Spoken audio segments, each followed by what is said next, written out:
brought to you by 5paisa.com. Download the app now.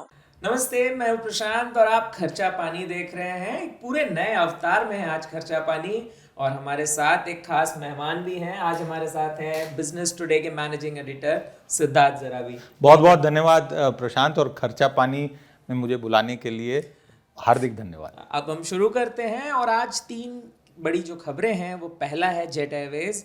Jalan कार्लॉक consortium ने announce किया है कि जेट एयरवेज अब 2022 के फर्स्ट क्वार्टर से शुरू दोबारा हो सकती है, मतलब एक नए अवतार में जेट एयरवेज 2.0 आने वाली है।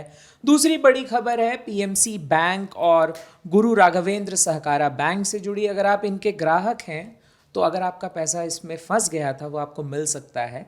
बैंक आरबीआई के मोरेटोरियम के तहत 10,000 करोड़ रुपए इसके लिए आवंटित किए गए हैं। और तीसरी बड़ी खबर ये है कि इस बाज़ार में जो हमारा शेयर मार्केट है उसमें सितंबर की 11 तारीख तक अगर मैं बात करूं तो 7,605 करोड़ रुपए फॉरेन इन्वेस्टर्स ने मार्केट में पैसा डाला है।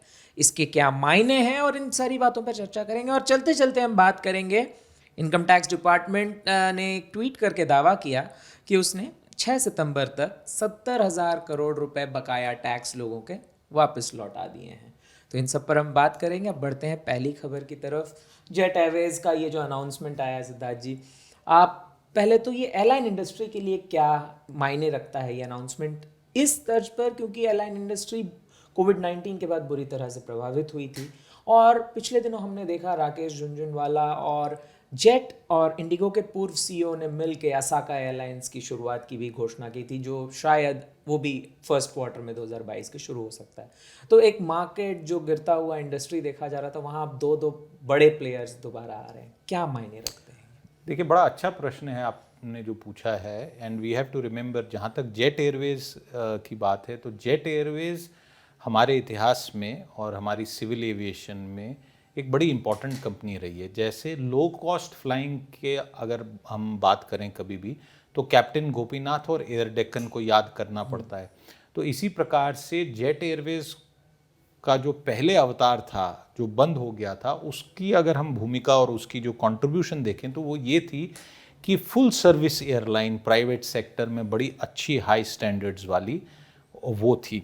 कंपनी नरेश गोयल जी ने शुरू की थी। नरेश गोयल जी पहले टिकट बेचा करते थे और जहाज़ों की एयर टिकट्स बेचते थे और वहाँ से बढ़ते बढ़ते उन्होंने अपनी एयरलाइन बना ली। और कई साल पहले, लगभग 1.5-2 दशक पहले की ये बात है कि कुछ सवाल भी उठे थे कि उनकी फंडिंग कहाँ से आई है। जेट एयरवेज की अलग अलग प्रकार के नाम लिए जाते थे। बहरहाल वो तो एक प्रकार से इतिहास बंद हो गया, दैट चैप्टर इज़ क्लोज्ड।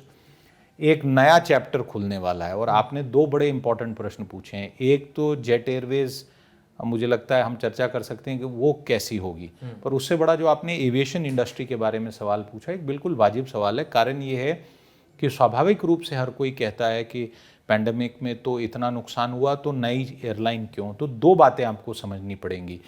हमारे मार्केट में, इंडिया में जो मार्केट है उसमें ग्रोथ बहुत है सिविल एविएशन को लेके, बट चैलेंजेस भी उतनी ही हैं। चैलेंजेस क्या हैं? सबसे बड़ी चैलेंज, पैंडेमिक और नो पैंडेमिक, ये है कि जो ईंधन है जिसे आप जेट फ्यूल कहते हैं, एविएशन टर्बाइन फ्यूल टेक्निकली कहते हैं, उस पे टैक्सेशन बहुत भारी है।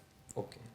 दूसरा जो कॉस्ट है एयरपोर्ट्स का, जहाज़ की पार्किंग का, अलग अलग बहुत सारे कॉस्ट होते हैं, वो खर्चा भी बहुत है। इसलिए वो खर्चे में बड़े बड़े उद्योगपतियों का पानी निकल गया है इस इंडस्ट्री में। और इस एविएशन इंडस्ट्री के बारे में एक पुरानी कहावत है कि सबसे the fastest way of a billionaire becoming a millionaire is to launch airline. तो ये हमने देखा है, किंगफिशर और विजय माल्या का भी इतिहास हमने देखा है, और भी कई सारी एयरलाइंस आई थी। तो आज आप ऐसे समझें इस बात को कि ये तीसरा दशक है जब प्राइवेट एविएशन एक प्रकार से इंडिया में आई है। 90s में शुरुआत हुई थी और करीब 5-7 साल पहले तक एक अच्छा समय चल रहा था। स्पाइस जेट भी था, किंगफिशर भी था, बट उसमें 2008-10 के बाद एक ठहराव आया। जी। अब मैं मानता हूं कि जेट एयरवेज और दूसरी जो एयरलाइन जिसमें राकेश झुनझुनवाला इतने बड़े इन्वेस्टर हैं स्टॉक मार्केट में, वो जिस कंपनी में पैसा लगाते हैं वो कंपनी दौड़ना शुरू हो जाती है, उसके पर लग जाते हैं, तो ये एक बहुत बड़ी डेवलपमेंट होगी। हमें ये देखना पड़ेगा कि एक तरफ जब हम इन दो की बात कर रहे हैं तो जेट एयरवेज जब मार्केट से निकला तो उसकी जगह ले ली गई है, इंडिगो ने ली है जो मार्केट लीडर है, विस्तारा ने फुल सर्विस हायर एंड पे बिजनेस ट्रैवल उस सेगमेंट को कैप्चर किया हुआ है, और मास में स्पाइस जेट है। एयर इंडिया एक प्रकार से एक ऐसी कंपनी है जिसको अब सरकार बेचने वाली है, उसमें भी कुछ डेवलपमेंट्स कुछ दिनों में होने वाली हैं, तो आपको ऐसे भी इसमें जोड़ना चाहिए कि 2 नहीं शायद 3 होंगे, और जो तीसरा एयर इंडिया होगा वो बंद नहीं है, नया लॉन्च नहीं है, बट संभवतः अगर उसको कोई बड़ी कंपनी एक्वायर करे तो 6, 8, 10 महीने में अगले साल आप ये देख सकते हैं कि शायद एविएशन सेक्टर में फिर से बूम आए। और इस बूम का एक नतीजा जो मैं मानता हूं कि जब फिर से नए प्लेयर मार्केट में आते हैं किसी मार्केट में जहां पे ऑलरेडी हो, तो एक प्रकार से ऑफर चलते हैं, मतलब सेल चलती है, हमारे खर्चा पानी के लिए बहुत इंपॉर्टेंट है। तो लोग यही एक्सपेक्ट करेंगे कि यह जहाज तो कोई उड़ा रहा है, हमारी सीट कितने की है। तो मैं मानता हूं कि सिविल एविएशन के लिए एक अच्छा फेज आएगा। सरकार को समर्थन देना पड़ेगा, किसी इंडिविजुअल एयरलाइन का नहीं, इस सेक्टर के लिए, क्योंकि अगर इस पे जो कर हैं, जो फ्यूल पे टैक्सेस हैं, बाकी चीज़ें हैं, उन पे कहीं ना कहीं रैशनलाइजेशन होनी है। कि हमने देखा है वही देश तरक्की ज़्यादा कर पाए हैं, बड़े देश खासकर, जहाँ पे सिविल एविएशन जो है, पैसेंजर एयरक्राफ्ट की जो सुविधा है वो ज़्यादा से ज़्यादा रही है। आपने देखा है पिछले 5-6 साल में छोटे एयरपोर्ट्स भी बने हैं, अलग अलग तीर्थ स्थलों पे एयरपोर्ट बने हैं, और डोमेस्टिक टूरिज्म के लिए सरकार कहती है कि आप लीजिए, एलटीसी में भी चेंजेस हुई हैं एम्प्लॉयज़ के लिए, सरकारी एम्प्लॉयज़ के लिए। तो ये बड़ा एक इम्पॉर्टेंट है, इसको केवल बिजनेस नहीं माना जाए, ये बड़ा इम्पॉर्टेंट नेशनल इंफ्रास्ट्रक्चर है। ट्रेन तो है ही है, पर आज आम आदमी भी जहाज में ट्रैवल कर पाए, ये एक बहुत बड़ी आवश्यकता है। आपने मेरे दूसरे सवाल का जवाब एक्चुअली एयर इंडिया के डिसइन्वेस्टमेंट से जोड़कर दे दिया, लेकिन अब जो तीसरा सवाल मैं पूछना चाहता था, जो अब दूसरा सवाल है, वो ये है कि एक कंपनी जो पूरी तरह से मान लीजिए ख़त्म ही हो गई थी, रिवाइवल के स्कोप बहुत ज़्यादा कम थे, वहाँ से जालान कार्लॉक कंसोर्टियम ने इसे खरीदा, एक्वायर किया, और फिर उसने कहा है कि 1375 करोड़ रुपए इन्फ्यूज़ करेगी। एनक्लैड कोर्ट से भी उनका यही ऑर्डर आया था, जो 22 जून को सेटल कर लिया गया था। तो इसके क्या मायने हैं, ये जो इन्फ्यूज़ करेंगे पैसा, क्या जो कर्मचारी यहाँ नौकरी करते थे उनको, या जो लोग पैसा लगाए हुए थे उनको कुछ मिलने की उम्मीद है? देखिए, बड़ा अच्छा आपने सवाल पूछा, और ये देखिए कि जेट एयरवेज का जो जिसे एक टेक्निकल शब्द है उसको कहते हैं रेजोल्यूशन, यानी उसकी जो फाइनेंशियल डिफिकल्टीज थी, बैंकरप्सी थी, इंसॉल्वेंसी, तो उसको रिजॉल्व करना। जेट एयरवेज का जहाज़ जिस दिन फिर से, और मुरारी जलान जी जो दुबई के रहने वाले हैं, भारतीय मूल के व्यक्ति हैं, जो उन्होंने कहा है कि लगभग 50 जहाज़ फिर से वापस आएंगे, इवेंचुअली शायद 100 पे जाएंगे, और जो जेट के ही जहाज़ थे पहले लीज पे वही लाए जाएंगे। तो मैं मानता हूं कि ये बहुत बड़ी एक सफलता होगी हमारी इंसॉल्वेंसी प्रोसेस के लिए भी। थोड़ा तकनीकी विषय है, बट अगर हम इस विषय को सरलता से समझने का प्रयास करें तो उसमें से ये निकल के आता है कि कुछ वर्ष पहले हमें पता है कि भारत सरकार ने, केंद्र सरकार, मोदी सरकार ने ये प्रयास किया कि जो कंपनीज डूब रही हैं उनको डूबने के लिए एक फ्रेमवर्क बनाया जाए। हमारे पास कोई वैसी कानून नहीं था, और आपको याद होगा कि पहली मोदी सरकार में बहुत बड़े बड़े ऐसे लीगल और बाकी स्टेप्स लिए गए जिनसे बहुत बड़ा फेरबदल हुआ। तो इंसॉल्वेंसी के चलते भी 10-12 कंपनीज और बाद में कई दर्जनों कंपनीज बैंकरप्सी के कोर्ट्स में गई हैं। तो अगर जेट एयरवेज फिर से उड़ पाए तो वो भी एक बहुत बड़ी अचीवमेंट होगी कि ये रेजोल्यूशन प्रोसेस कामयाब रह रही है, नतीजे दे पा रही है। दूसरा आपने जो प्रश्न पूछा कि जहाँ तक हम इस कंपनी की और इसकी प्लान की बात करें, तो हमें ये ध्यान में रखना होगा कि इसमें जितने लेंडर्स हैं उनको काफ़ी हेयर कट लेना पड़ रहा है। और हेयर कट का मतलब ये है कि किसी ने कहा कि आप बाल काट लो पर गंजा मत करो। इसमें गंजे कौन हो रहे हैं? हमारे जो बैंक जो ऐसी कंपनीज को लोन दे चुके हैं और अब वो लोन वापस नहीं आ रहा है, और कई बार ये आपने सुना होगा कि जी 20,000 करोड़ का लोन है और लोग एक गलती कर जाते हैं, उस सारे अमाउंट में जो एक्चुअल लोन दिया गया था वो होता है जिसे प्रिंसिपल कहा जाता है, प्रिंसिपल का कुछ पोर्शन बकाया होता है जिसे आउटस्टैंडिंग कहा जाता है, उसके बाद इंटरेस्ट होता है, और जब इंटरेस्ट नहीं दो आप जो मासिक इंटरेस्ट नहीं दो तो उस पर डिफॉल्ट होती है, तो फिर उसमें पेनल्टी लगती है। तो 3 कंपोनेंट होते हैं। तो कई बार ये आपने सुना होगा, लोग कह रहे हैं जी लूट गए हमारे बैंक लूट गए, 10,000 करोड़ देने थे जी, देखो 1,000 में दे दिया। मैं जेट पे नहीं बात कर रहा हूँ, मैं वैसे आपको ये प्रिंसिपल समझा रहा हूँ कि कई बारी हम इसमें अनावश्यक एक प्रकार से स्पेकुलेशन और भेड़ चाल में फंस जाते हैं। देखिए, अगर कंपनी डूब चुकी है, बंद हो चुकी है, धंधा पानी बंद है, तो बैंकों का खर्चा पानी भी बंद है, बैंक को तो 1 रुपया भी नहीं मिलने वाला था।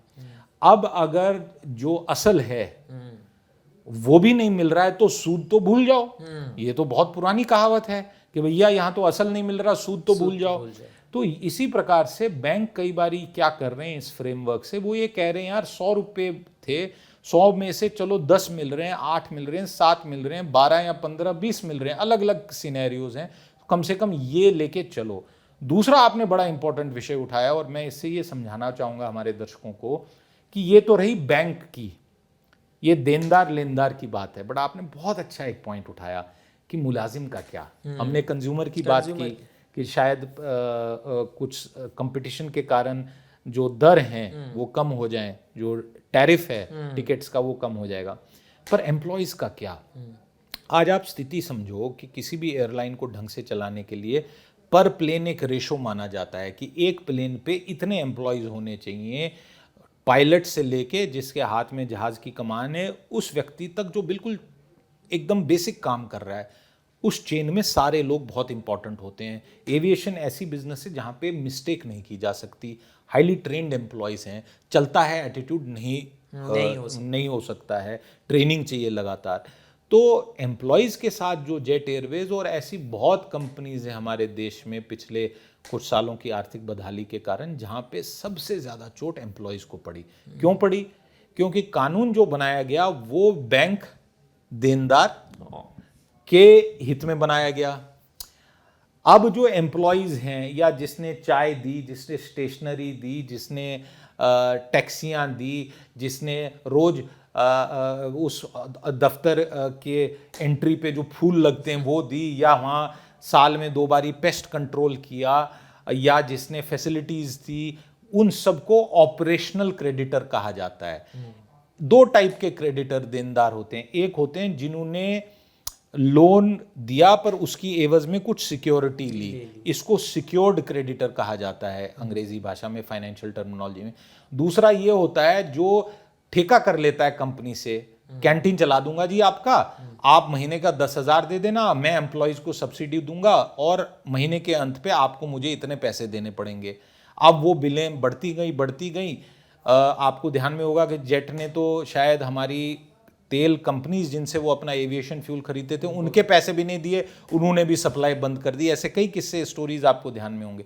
तो ये ऑपरेशनल क्रेडिटर्स कई बारी मार खाते हैं, और इसमें से सबसे ज़्यादा मार जो होती है वो एम्प्लॉय की लगती है। कारण क्या है? किसी ने स्टेशनरी सप्लाई की, तेल दिया, किसी ने बाकी सर्विसेज सप्लाई की, उसका बिजनेस का इनकम खत्म हुआ, पर हो सकता है उस व्यक्ति के पास दूसरे स्रोत हों इनकम के, पर एम्प्लॉय तो एक ही कंपनी में काम करता है। एक पायलट एक एयरलाइन का 2 नौकरियां तो कर नहीं सकता, एक समय पे एक जहाज उड़ा रहा है, और क्योंकि मंदी का हाल है तो उतने जहाज भी नहीं चल रहे हैं। पिछले 1.5 साल में तो एविएशन भी लगभग ठप हो गया था। बिल्कुल। तो एम्प्लॉयज को सबसे ज़्यादा कट लेना पड़ रहा है। बट कई एम्प्लॉय से जब हमारी भी चर्चा हुई है वो ये कहते हैं कि ठीक है जी, जो नुकसान था वो नुकसान हो गया, नौकरी फिर से बहाल हो जाए तो हम इसी में मतलब गाड़ी चल पड़ेगी। तो उनका एम्प्लॉयज का सोच ये है कि भाई साहब ना असल ना सूद, फिर से मोटर चल जाए, टमटम चल जाए, हम इसी से फ्यूचर है। क्योंकि आपको पता है सबसे वीक प्राइवेट सेक्टर एम्प्लॉय हमारे देश में है, चाहे कितनी भी बड़ी तनख्वाह पे बैठा हो, आज की डेट में वीकेस्ट पर्सन है प्राइवेट सेक्टर एम्प्लॉय। और मैं इसको कोई अगेंस्ट वाली बात नहीं कह रहा हूँ, बट आप देख लीजिए कि सेफ्टी नेट एक अनऑर्गेनाइज सेक्टर के लिए है। इस पूरे पेंडेमिक में आपने देखा कुछ स्कीम्स लाई गई जो बहुत आवश्यक थी, ज़रूरत थी उन लोगों के लिए जिनके पास कुछ नहीं है। पर आप दूसरी तरफ देखोगे जिनके पास था, जिन्होंने पढ़कर मेहनत करके कुछ पोस्ट पोजीशन बड़ी कंपनी में काम किया, जहाँ पे आपदा आई, आर्थिक आपदा, तो सड़क पे आ गए। और उम्र के साथ नौकरी मिलना भी मुश्किल है, टेक्नोलॉजी की भी मार है, ये मीडिया में भी हुआ है। तो ये एम्प्लॉय का विषय जो आपने उठाया बड़ा मार्मिक विषय है। अगर जेट एयरवेज फिर से चल पड़ता है तो मैं मानता हूं कि शायद सारे नहीं बट कई एम्प्लॉयज़ की नौकरी फिर से बहाल हो जाए। अब चलते हैं दूसरे जो बड़ी खबर की तरफ, आरबीआई के मोरेटोरियम के तहत 10,000 करोड़ रुपए।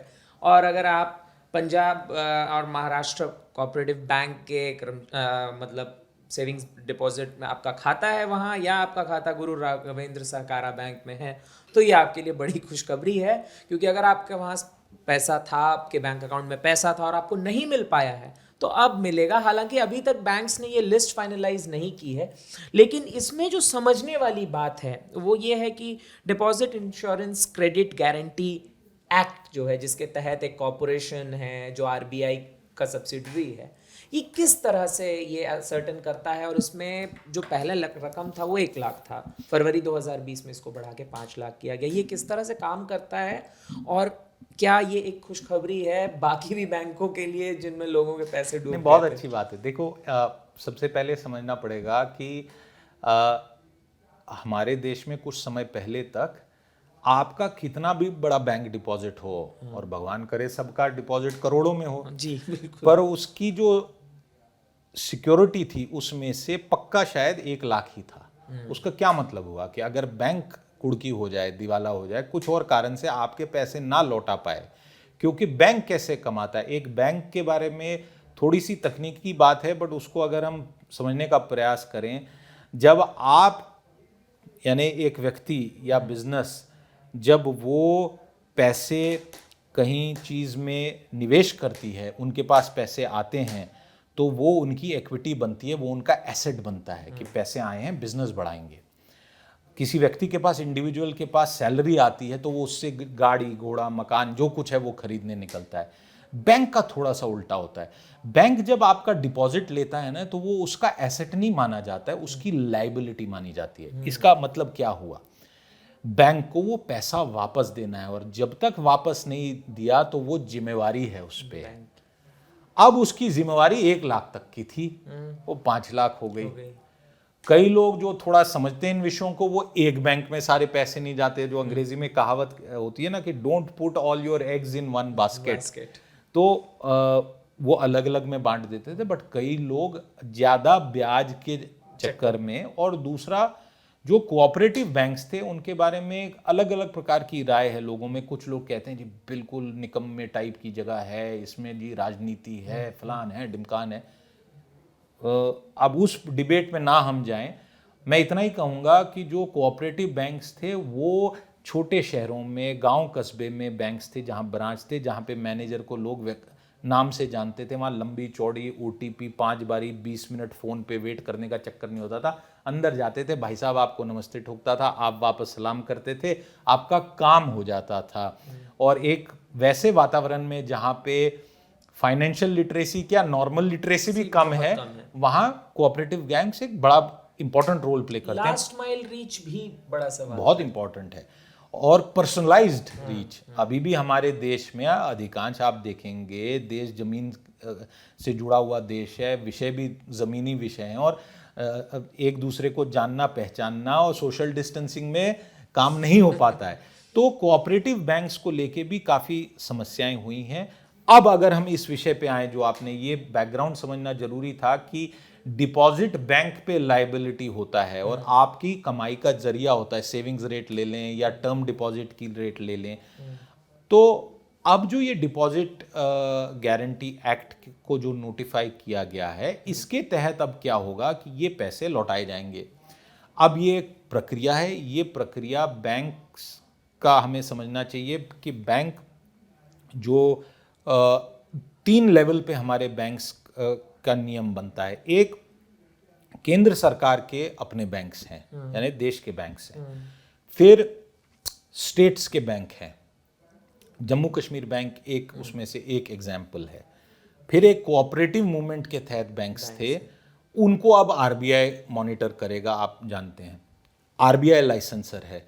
तो हमारे पास फ्रेमवर्क्स थे, पास्ट में भारत सरकार ने और रिजर्व बैंक ने किसी बड़े बैंक को डूबने नहीं दिया है, बट अब बहुत सारी सिचुएशंस में बहुत पैसा फंस रहा था, आपने कई नाम देखे होंगे पिछले कुछ सालों में, उन वैसे निवेशकों के लिए एक गारंटी हो गई है, 5 लाख की एश्योरेंस हो गई, और जब ये 10,000 करोड़ बढ़ जाएंगे, मेरा मानना है कि इसमें समय लगेगा, काफ़ी प्रक्रिया होगी, आइडेंटिफिकेशन होगी, कम से कम ये फ्यूचर के लिए अब एक रास्ता बन गया है। बट मैं आखिर में इसमें एक विषय कहूँगा कि इसमें से बॉटम लाइन एक बात निकल के आती है कि अपने पैसे की आपको खुद जिम्मेवारी लेनी है, सेफ सिक्योर इन्वेस्टमेंट रखनी है, पैसा एक स्थान पे ना रखें, और आधा %, 1%, 1.5%, 2% ज़्यादा ब्याज कोई दे रहा है इसलिए अपना पैसा लगा दिया, उसकी जांच परख नहीं की,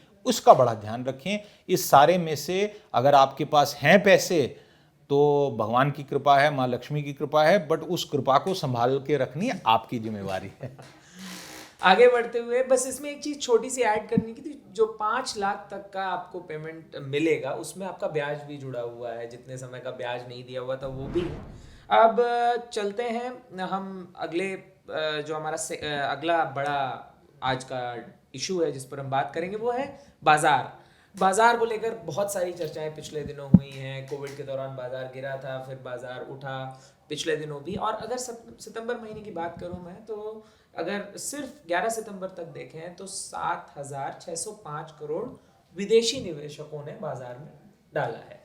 इसमें कुछ लोगों ने इक्विटीज में डाला है, कुछ डेट में डाला है। तो पहले तो इक्विटीज और डेट का जो ये फर्क है क्या है, और क्या मायने रखता है ये बाजार के टर्म्स में, क्योंकि बहुत जगह पर चर्चा चल रही है, कई इकोनॉमिस्ट ने, बड़े जानकारों ने लिखा है कि एक बबल है, अभी जो शेयर मार्केट में ग्रोथ दिख रहा है वो एक बबल है, जो पेट्रोल के दाम बढ़ाए गए हैं इसको मैच करके रखने के लिए बढ़ाए गए हैं ताकि सरकार को कुछ रेवेन्यू आए, और ये बबल बस्ट कर जाएगा। देखिए, इसको मैं कहता हूँ कि एक शब्द है व्हाट्सएपनॉमिक्स। अच्छा, मैंने इकोनॉमिक्स ऑन व्हाट्सएप आप कह लीजिए। मैं कोई व्हाट्सएप की इसमें निंदा नहीं कर रहा हूँ, पर व्हाट्सएप में कोई कुछ भी किसी को फॉरवर्ड कर दे, और जब लोग कई बार मीडिया को भी 2-4 सुना देते हैं, बट लोग ये भूलते हैं कि मीडिया वाले जब खबर देते हैं, और खासकर आर्थिक विषयों में, तो काफ़ी जांच परख के, काफ़ी अनुभव के साथ ये बातें की जाती हैं, क्योंकि जिम्मेवारी होती है।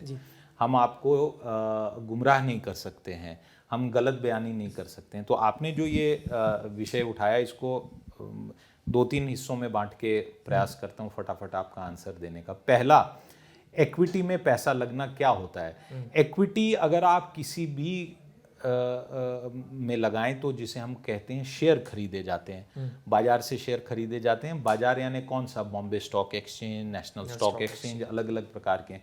तो जब आप इक्विटी खरीदते हैं तो आप हिस्सेदारी लेते हैं, आपको शेयर मिलता है, और उसमें कोई गारंटीड रेट ऑफ रिटर्न नहीं होती है ना। एक आपने मान लीजिए कोई कार बनाने वाली कंपनी में आपने निवेश किया, तो आपने 100 शेयर ले लिए, आपको वो 100 शेयर आपने 1 लाख रुपए के लिए हैं, वो 15 दिन बाद जीरो हो सकते हैं, या 15 महीने बाद वो 3 लाख के हो सकते हैं। गारंटीड रेट ऑफ रिटर्न नहीं है।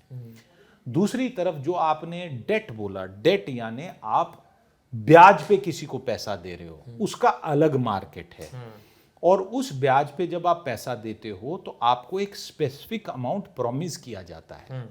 जैसे आप, उसका कंपैरिजन नहीं है, बट अगर आप सेविंग्स बैंक में रखते हो तो एक रेट होती है, फिक्स डिपॉजिट जिसे टर्म डिपॉजिट कहते हैं, टर्म यानी एक स्पेसिफिक अवधि के लिए जो डिपॉजिट करते हो तो उसका एक रेट ऑफ इंटरेस्ट होता है। तो इसी प्रकार से डेट मार्केट जो है, आपको पता है कि इस देश में सबसे ज़्यादा, और ये मैं, कई लोगों को शायद हैरानी होगी ये जान के, बट कई लोग जानते होंगे कि सबसे बड़ा जो बोरोवर कौन है, सबसे ज़्यादा ब्याज कौन लेता है अपने देश में, तो उसका उत्तर है भारत सरकार। सबसे ज़्यादा ब्याज लेने वाली अगर कोई भी संस्था है, एंटिटी है, वो भारत सरकार है। और विश्व में सबसे ज़्यादा ब्याज किस कंट्री का है, किस सरकार का है? तो अमेरिका का है। अच्छा, तो अमेरिका के बारे में लोग कहते हैं कि वो तो बस नोट छापते रहते हैं और कुछ मायने में वो सही भी है। तो अब ये तो रही डेट और इक्विटी की बात। सितंबर मास में जो पैसा आया है, जो आपने अमाउंट मेंशन किया, लगभग मोटा मोटा कह लें तो 55-45% इक्विटी और डेट के बीच में बटा है। इसका क्या मतलब है? पैसा फॉरेन पोर्टफोलियो इन्वेस्टर्स से आ रहा है। ये फॉरेन पोर्टफोलियो इन्वेस्टर एक विशेष कैटेगरी है जो कानून ने बताया गया है कि आप निवेश करेंगे इंडिया में, यहाँ के शेयर बाजार में करेंगे, यहाँ के डेट मार्केट में करेंगे।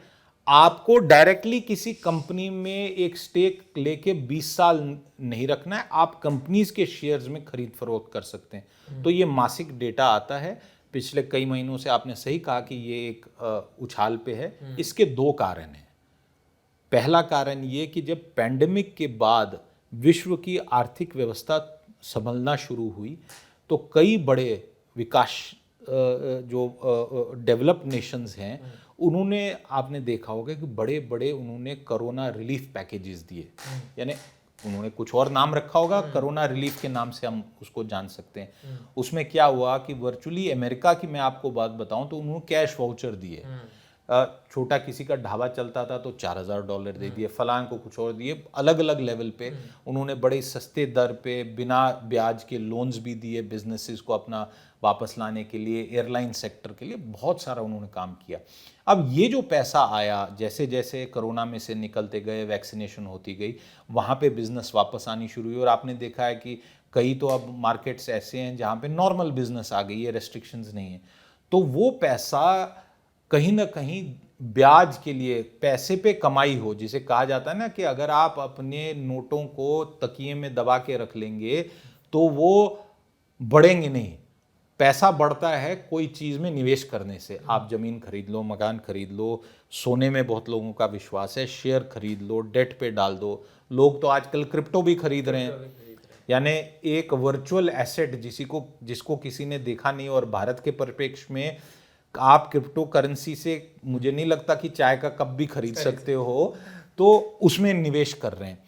तो ये पैसा इंडिया में आ रहा है क्योंकि यहाँ पे इंटरेस्ट रेट्स ज़्यादा हैं और यहाँ का जो मार्केट है वो उछाल पे है। अब आखिरी सवाल जो आपने आपके प्रश्न में पूछा था, पॉइंट की जी ये मार्केट में बहुत ज़्यादा बूम आ रहा है, ये बस्ट हो सकता है। तो बूम और बस्ट साइक्लिकल चीज़ें होती हैं। किसी भी बिजनेस में साइकिल होता है, यानी जिस प्रकार जीवन में बच्चे से बूढ़ा व्यक्ति एक प्रकार से लाइफ साइकिल है, इसी प्रकार बिजनेस का भी साइकिल होता है, निवेश का भी एक साइकिल होता है। अभी साइकिल जो चल रहा है कि भारत में पिछले 6-7 साल में जो इतने डिसरप्शंस हुए, जो इतनी कई प्रकार से सफाइयाँ हुई, और उस सफाई में क्या हुआ कि कई चीज़ें निपट भी गईं, वो चीज़ें सुधार रही हैं। और हमारे नेबरहुड में जो आखिरी बात कहना चाहूँगा, क्या पैसा पाकिस्तान जाएगा? क्या अफगानिस्तान में लगाएं? क्या और जगह पे लगाएं? तो अगर आपको एशिया में बड़ी मार्केट जहाँ पे बहुत बड़ी एक कंजम्पशन क्लास है, 50 करोड़ लोग जो माना जाता है कि जो कंज्यूमर क्लास है इंडिया में, ये 50 करोड़ तो हमारी जनसंख्या का आधे से कम है और कई देशों की जनसंख्या से कई गुना ज़्यादा है। तो इसलिए पैसा हमारे मार्केट में आ रहा है। ये जरूर है कि शेयर बाजार में कुछ शेयर बहुत ज़्यादा तेज़ी पे हैं, यानी जो प्राइस टू अर्निंग्स एक मल्टीपल होता है, जो निवेश करने के लिए बहुत इंपॉर्टेंट बात ध्यान में रखनी पड़ती है कि किसी शेयर का दाम क्या है और उसकी खुद की कमाई उस कंपनी क्या है, वो बहुत आगे चल रहा है। तो हो सकता है कि करेक्शन हो, बट इसमें भी विशेषज्ञ कहते हैं कि जब करेक्शन होती है तो फिर से एक बारी खरीदने का मौका लगता है। मुझे याद आता है कि कई लोग वेट कर रहे थे 10-15 साल पहले जब इंडिया में रियल एस्टेट में उछाल आया था कि यार दाम गिरेंगे घर के 2 बेडरूम के, अब जाके खरीदेंगे। 2 साल वेट करते गए, वो दाम 3 गुना हुआ, वो फिर से मौका नहीं आया। तो कई लोग ऐसे होते हैं। तो ये निवेशक की मानसिकता का विषय है।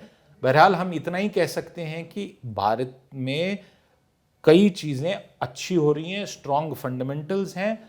विदेशों में पैसा बहुत है, हमारे यहाँ पैसे की कमी है, इसलिए ये पैसा खिंचा चला आ रहा है। आखिरी सेगमेंट है, उसमें हम बात करेंगे सीबीडीटी के बारे में, इनकम टैक्स डिपार्टमेंट ने 70,000 करोड़ जो आपने टैक्स जमा कराए थे वो लौटा दिए। अब ये सवाल चलते चलते मैं इस वजह से ये रखा है- एक्सेस टैक्स जो है, एक्सेस टैक्स की बात हो रही असल वापस नहीं कर रहे हैं। तो इसमें जो सबसे बड़ा सवाल है कि इस बार बहुत ज़्यादा हैपहैज़र्ड रहा ये पूरी चीज़। एक बार तलब किया सीईओ को, इन्फोसिस के सीईओ को निर्मला सीतारमन ने, और अब तक डिफिकल्टीज आ रही हैं लोगों को भरने में। चलिए इसको दो विषयों में देखा जाए। एक, क्या रिफंड हो रहे हैं, और रिफंड की संख्या 71,000 करोड़ से कुछ अधिक, छोटा सा एक सम 70,000 करोड़ से ज़्यादा है, बहुत अच्छी बात है। और मैं ये जरूर मानता हूँ कि ये सरकार ने कुछ वर्षों से लगातार इस पे, केंद्र सरकार ने, और क्योंकि डायरेक्ट टैक्सेस केंद्र का विषय है, स्टेट्स का उसमें कोई लेन देन नहीं, ये एक बहुत बड़ी पहल की है कि जो रिफंड है ऑफ योर ड्यूज़ वो किया जाए और समय से किया जाए, और इसमें टेक्नोलॉजी का भी इस्तेमाल अच्छे से हो रहा है, ये हमें मानना पड़ेगा, बहुत अच्छी बात है। दूसरा विषय जो आपने उठाया वो है जो इनकम टैक्स पोर्टल था, और इन्फोसिस को लेके जो इतनी बड़ी चर्चा हुई है, अलग अलग उसमें विषय आए हैं। तो फिलहाल हम जानते हैं कि एक तो फाइलिंग का पीरियड एक्सटेंड हो गया है, इसका मतलब ये कि जो मेन समस्याएं थी उनका समाधान नहीं हुआ। हमने भी अभी पीछे बिजनेस टुडे टेलीविज़न पे एक स्टोरी की थी कि काफ़ी फॉर्म्स अभी अपलोड भी नहीं हुए, तो वो तकनीकी कॉम्प्लेक्सिटी में अभी उलझा हुआ विषय है। और अभी जो आर्थिक स्थिति है, पेंडेमिक से हम निकल रहे थे, तो मेरा ये मानना है कि अगर ऐसा नहीं होता तो अच्छा था, क्योंकि टैक्स का एक बहुत बड़ा इंपॉर्टेंट कंपोनेंट जो आखिर में आपको बताना चाहूँगा, टैक्स यानी जैसे हम एम्प्लॉयज़ के लिए महीने की 1 तारीख से 7वीं तारीख के बीच में एसएमएस की टिंग जब रात को आती है, दिन में आती है, सुबह आती है, शाम को आती है, तो सबसे ज़्यादा उस समय एक खुशी का माहौल होता है उस एसएमएस से कि जी बैंक अकाउंट में पैसे आ गए। इसी प्रकार से जो टैक्स होता है वो भारत सरकार और हमारे वित्त मंत्री के लिए खुशी का माहौल होता है। तो उनके लिए एक प्रकार से डिले हो रहा है, क्योंकि सरकार की भी स्पेंडिंग होती है। सरकार उस आंकड़े को अभी नहीं हम चर्चा करेंगे, बट अगर आप सोच लो टोटल बजट जो हमारा है और उसको 365 दिन से डिवाइड करो, तो आप देखोगे कितनी बड़ी मात्रा में रोज का खर्चा होता है।